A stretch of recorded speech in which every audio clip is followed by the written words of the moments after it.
Hello guys and welcome back to my YouTube channel. In case you are new here, this is Om Mishra and I have cleared NEET 2021 with a score of 639 marks. तो आज ये video मैं बनाना चाह रहा हूँ जितने भी हमारे नीट एस्पिरेंट हैं जिनको ऑर्गेनिक केमिस्ट्री में प्रॉब्लम हो रही है, ये वीडियो उनके लिए है। मे बी आपका केमिस्ट्री बहुत अच्छा हो लेकिन एक ऑर्गेनिक केमिस्ट्री की वजह से आपका स्कोर काफ़ी कम आ जा रहा हो, तो ये वीडियो सारे ऑर्गेनिक केमिस्ट्री एस्पिरेंट्स के लिए हैं जिनको काफ़ी वीकनेस आ रही है। एंड आई होप ये वीडियो के बाद आपके सारे प्रॉब्लम्स दूर हो जाएँ एंड आप अपने ऑर्गेनिक केमिस्ट्री में भी अच्छा कोप अप कर सकें। तो लेट्स गेट स्टार्टेड। मेरा सबसे पहला पॉइंट है कि मे बी आपके ऑर्गेनिक केमिस्ट्री के बेस चैप्टर स्ट्रॉन्ग ना हो।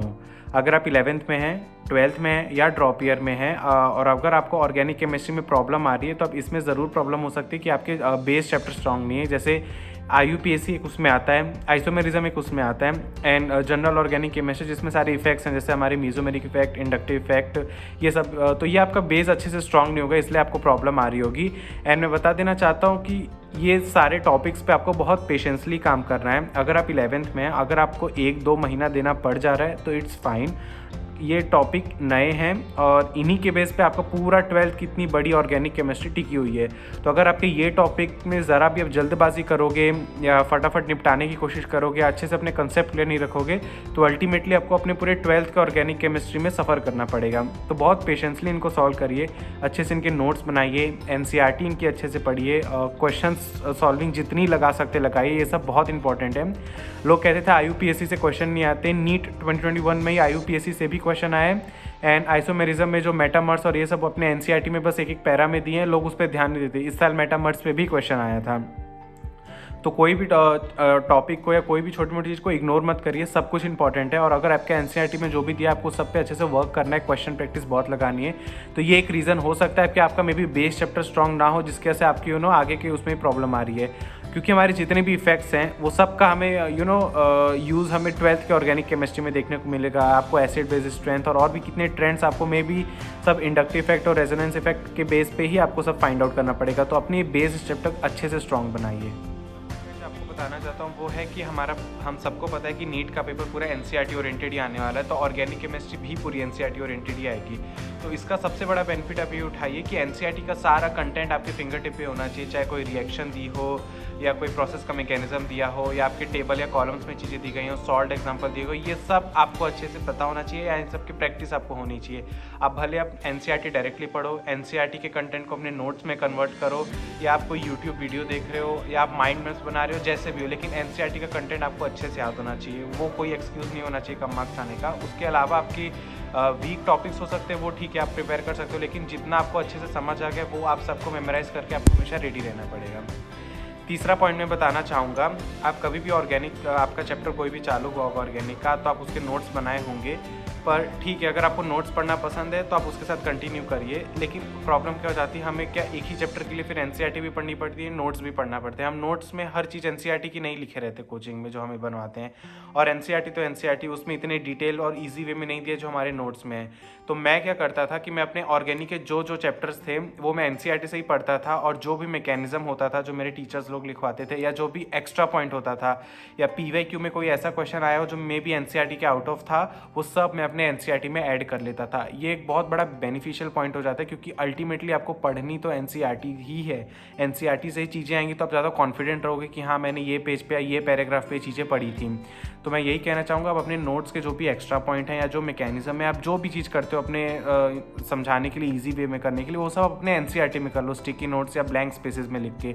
तो आप क्या नोट्स और NCERT दोनों साथ में पढ़ोगे और एक ही कंटेंट को आपको बार बार रिवाइज करना पड़ेगा ना, आपको एक ही चैप्टर के लिए 2 अलग अलग बुक्स पढ़नी पड़ेंगी और डबल आपको टाइम वेस्ट होगा। तो आप ये चीज़ ज़रूर कर सकते हैं। चौथा पॉइंट मैं जो कहना चाहूँगा वो बहुत इंपॉर्टेंट है और बहुत लोग इस चीज़ को सीरियसली नहीं लेते हैं। जो भी आपके इंटेक्स क्वेश्चन है, सॉल्ट एग्जाम्पल है और एक्सरसाइज के क्वेश्चन है, ये बहुत इंपॉर्टेंट होते हैं।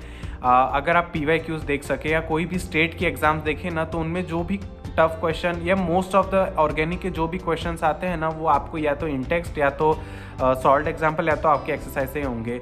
लोग चैप्टर ख़त्म होने के बाद अलग अलग बुक्स ढूंढते हैं कि हम MS चौहान सॉल्व करें, हम आकाश की मॉड्यूल या कोई भी कोचिंग की मॉड्यूल सॉल्व करें, लेकिन उससे बेहतर है, सबसे अच्छा आप अपने पहले NCERT को सॉल्व करिए। उसका बेनिफिट होगा, अगर आप बोर्ड्स देने जा रहे हैं तो आपका बोर्ड्स में भी क्वेश्चन अल्टीमेटली फर्स्ट प्रेफरेंस आपकी NCERT से ही होगा। सेकेंड प्रेफरेंस में भी टफ बनाने के लिए कोई XYZ रेफरेंस बुक से दे सकते हैं। एंड दूसरा, अगर आपका बोर्ड्स नहीं है तो भी आप नीट एक NCERT ओरिएंटेड एग्जाम है, तो सबसे पहले फोकस अपने जितने भी NCERT के क्वेश्चन हैं वो करिए। वो हो जा रही तो NCERT एग्जाम्पलर के क्वेश्चन के, ये 2 बुक अगर आपने एकदम अच्छे से कर ली ना तो आपकी नीट के तो सारे क्वेश्चन हो जाएंगे, और ये सब सब्जेक्ट के लिए एप्लीकेबल है। तो 5th पॉइंट मैं आपको ये बताना चाहता हूँ कि आपको सारे अंडररेटेड चैप्टर्स पे भी वो फोकस करना है, क्योंकि इन सारे चैप्टर से क्वेश्चन आना तो फिक्स है, एक ही क्वेश्चन आएगा पर आएगा ज़रूर। और 4 चैप्टर ऐसे हैं जो लोग सबसे ज़्यादा अंडररेटेड रखते हैं, और ये 4 चैप्टर से 4 क्वेश्चन एक बहुत 4 क्वेश्चन मतलब 16 मार्क्स आपके मायने रखते हैं, क्योंकि अब यहाँ तो कॉम्पिटिशन इतना बढ़ गया है कि एक मार्क्स से भी आपकी रैंक कहाँ से कहाँ चली जाती है। तो इनमें आता है 11th में आपका एक पोल्यूशन वाला चैप्टर है, वो आपको सबसे करना है एंडिंग में जो सबसे है पार्ट 2 के।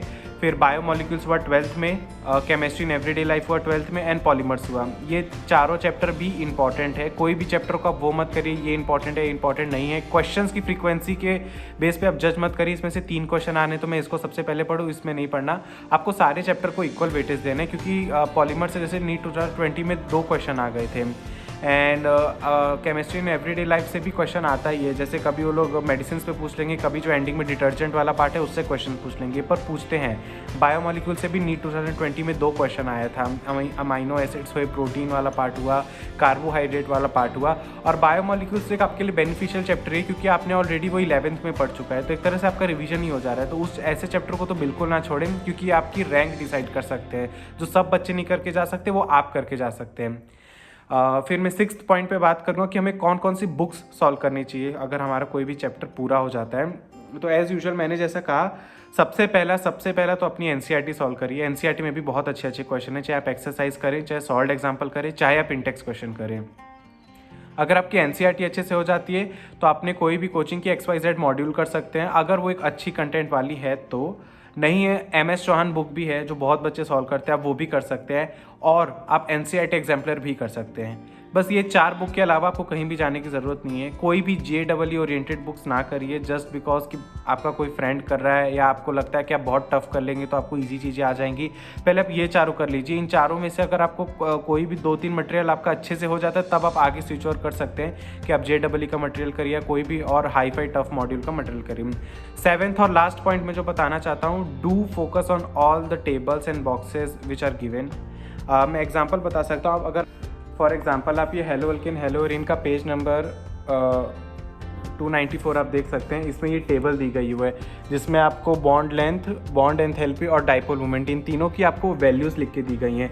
लेकिन मैंने यहाँ पे देखी इन्हें कैसे इस फॉर्म में करके लिख रहे हैं। हमें वैल्यू नहीं याद रखनी, लेकिन हमें ट्रेंड्स पता होने चाहिए। और आप देख सकते हैं तीनों एक दूसरे से वेरी करते हैं। डाइपोल मोमेंट में एक्सेप्शन आता है, बॉन्ड एंथैल्पी और बॉन्ड लेंथ तीनों का एकदम अपोजिट ऑर्डर है। तो आप ये देख सकते हैं छोटी मोटी चीज़ें, और इन तीनों में से एक पे क्वेश्चन भी आए थे इस साल नीट 2020 में। तो आप ये सब चीज़ें ध्यान रखेंगे तो बहुत अच्छा हो जाएगा आपके प्रेप के लिए। एंड फॉर एग्जांपल जैसे यहाँ पे मेल्टिंग एंड बॉइलिंग पॉइंट दिया हुआ था, तो मैंने इसको कैसे ट्रेंड में कि बॉइलिंग पॉइंट का ऑर्डर आया तो ऑर्थो पैरा मेटा किस बेस पे देना है, या फिर बॉइलिंग पॉइंट का ऑर्डर आया तो कैसे। तो ये सब जो टेबल्स वाले टेबुलर फॉर्म में दिए गए हैं, जो आपको कंपैरिजन दिए गए हैं, इन सबको अपने शॉर्ट नोट्स में या अपने NCERT में इनको क्लियर उसमें लिख लीजिए, क्योंकि वो लोग वैल्यू के टर्म्स में देते हैं। जितने भी अपने 4 अंडररेटेड चैप्टर है उनके लिए मेरे पास आपके पास एक और आइडिया है कि अगर आप वो चैप्टर्स आप नहीं पढ़ सकते तो एटलीस्ट उनकी PYQs कर लीजिए, क्योंकि आप PYQ कर लेंगे तो आपको एक आइडिया हो जाएगा कि एटलीस्ट वो लोग कौन से टॉपिक से फ्रिक्वेंटली बहुत बार पूछे हैं। तो अगर आपसे वो चैप्टर आपके पास टाइम नहीं बच रहा है, अगर आप देख नहीं पा रहे, तो उनके प्रीवियस ईयर क्वेश्चन ज़रूर कर लेना, आपको अच्छे से आइडिया हो जाएगा। क्योंकि मे भी ऐसे चैप्टर के direct as it is previous year question repeat हो जाते हैं, तो आप वो ज़रूर कर सकते हैं। So thanks for watching my video. अगर आपको मेरा वीडियो पसंद आया हो तो प्लीज़ लाइक कर देना एंड मेरे चैनल को सब्सक्राइब कर देना। मैं आगे और भी ऐसे हर सब्जेक्ट के लिए सारे टिप्स और स्ट्रेटजीज़ के साथ आता रहूँगा। So keep shining.